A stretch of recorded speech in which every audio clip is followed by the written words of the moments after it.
ways, like we were saying, it's a couple of decades old, I guess, legacy stuff. It's very weird. But yeah, I don't feel like I'm finished though. I don't feel like I'm... Hello, it's Chris from Waiheke Radio. How are you? Good, so you all good to go? Brilliant.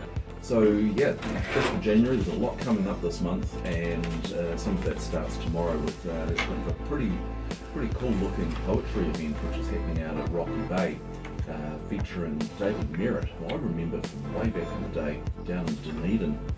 He was performing around there and kind of attached to a lot of the alternative music scene in Dunedin around the time. I seem to recall him being on a compilation put out by Expressway, who did all sorts of crazy stuff back in the day. But he's going to be on the island tomorrow, and emceeing that event is Waiheke Radio's own Brent Simpson.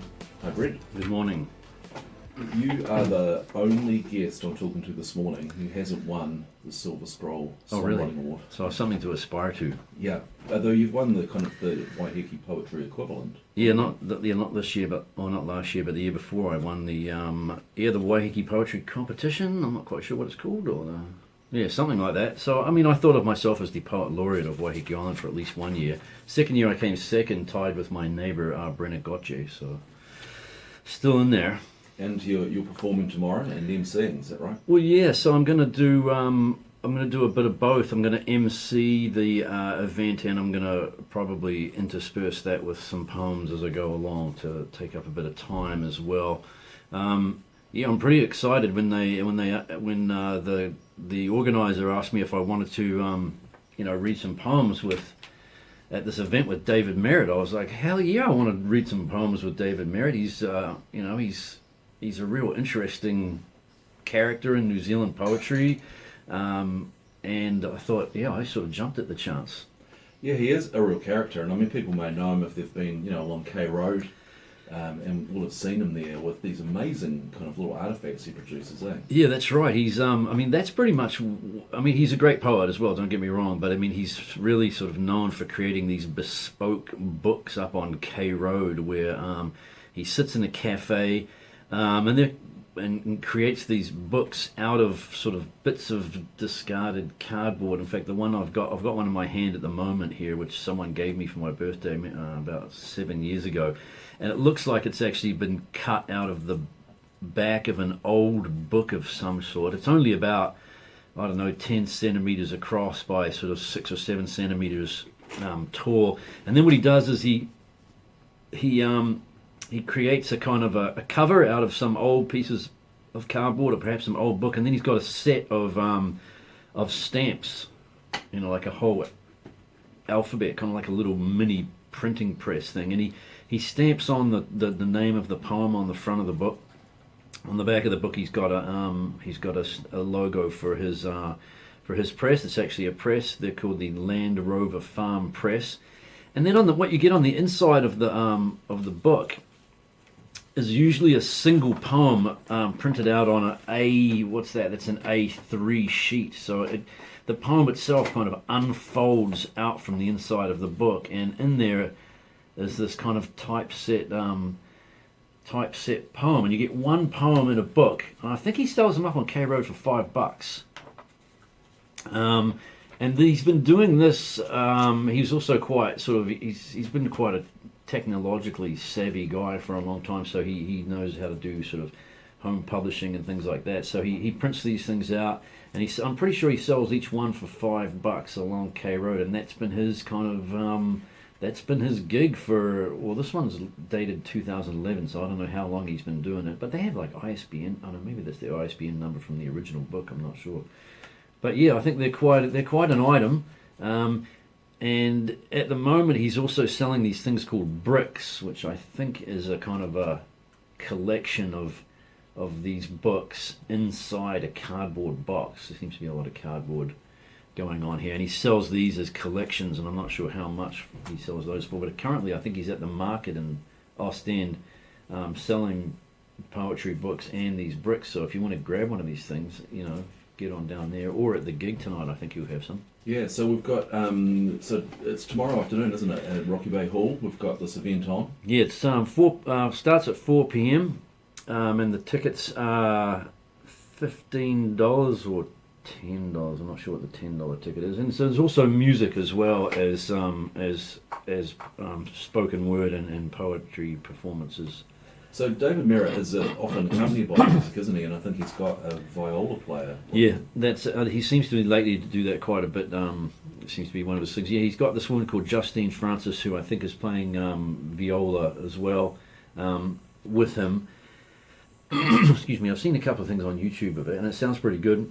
There's also I'll give you a little lineup of who's going to be. There's Chris Orange and a guy called Kingsley Melhuish. They're going to be performing together. There's a woman called Kim Meredith. Now, I don't know a lot about her. She's a poet. I do know her daughter is quite a famous poet, and she's been quite popular lately. She had a book published called Brown Girls and Red Lipstick, I think was the full title of it, which was quite a critically acclaimed book of poetry from, I think, last year. So Kim Meredith, she's going to be performing poetry. Then you've got me occasionally doing the odd poem and emceeing the thing, and also then you've got another set of music by Renee Casserly and Ange Munns, and then sort of the feature act is going to be David Merrit, the David Merrit Poetry Experience with Justine Francis, and this is all at the Rocky Bay Hall tomorrow. So I mean, I suppose we have the song and poetry thing, which happens pretty regularly on the island, and there's been the annual poetry event, which has been organised by Katie Soljak. Yeah. So poetry seems kind of alive and well on the island. Yeah, it does. I mean, Katie's done a great job at kind of keeping a bit of a heartbeat here, and there have often there's been a long tradition of poets living on the island, and if you sort of kind of like scour through even our own library, there are collections of Waiheke poems and Waiheke poets as well. So yeah, it's and also, I mean, I think amongst younger people you tend to have kind of slam poetry thing is quite a big thing amongst younger people.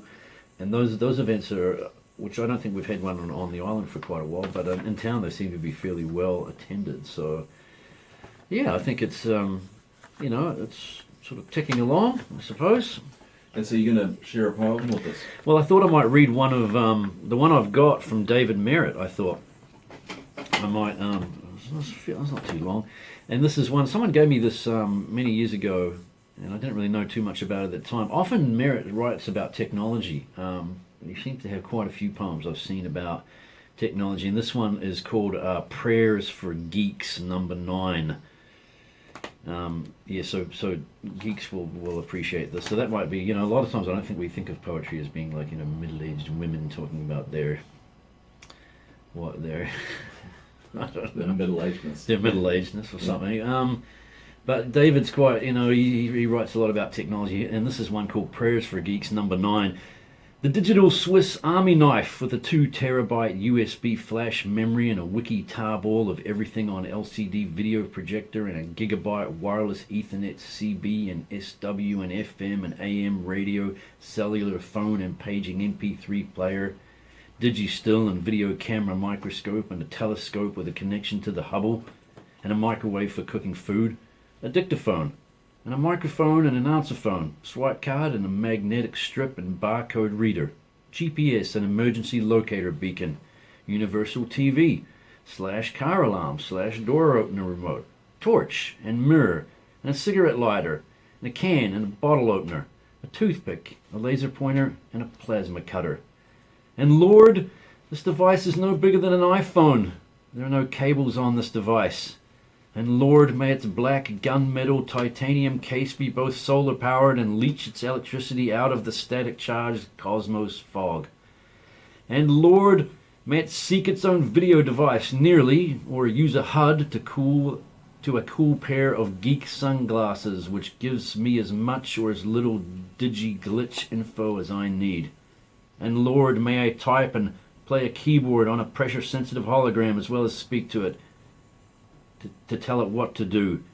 And Lord, this device should be an electronic encrypted wallet, emulate every synthesizer, game console and computer and OS ever, being an interweb and real-time streaming metadata server, an alarm clock and barometer, a kick-ass drum machine and a 64-track recording and playback studio.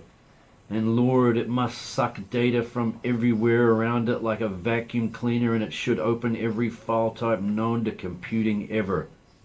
And Lord, this device must last at least 35 years, always be updated for free, and working always as perfectly as the day it was first made.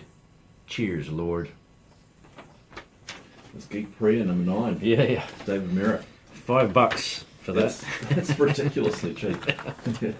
So that's going to be quite an event. So that kicks off, what, 4 o'clock, is it? Yeah, 4 p.m. at the Rocky Bay Hall on Sunday. Yeah, and I think it's they're going to have some food, but you can sneak a slide bottle in with you, and a cheese pie or something. A mince and cheese pie from the butcher's. Good.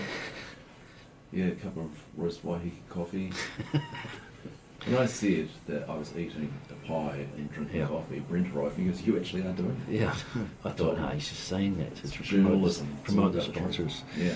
Hey, thanks very much, Brent. Yep. So that's tomorrow night, Rocky Bay Hall. Yep. Good stuff. See you there. Okay. You listen to Island Life on Waiheke Radio. Stay tuned. In 5 minutes or so, we're going to be talking to Beck Roma.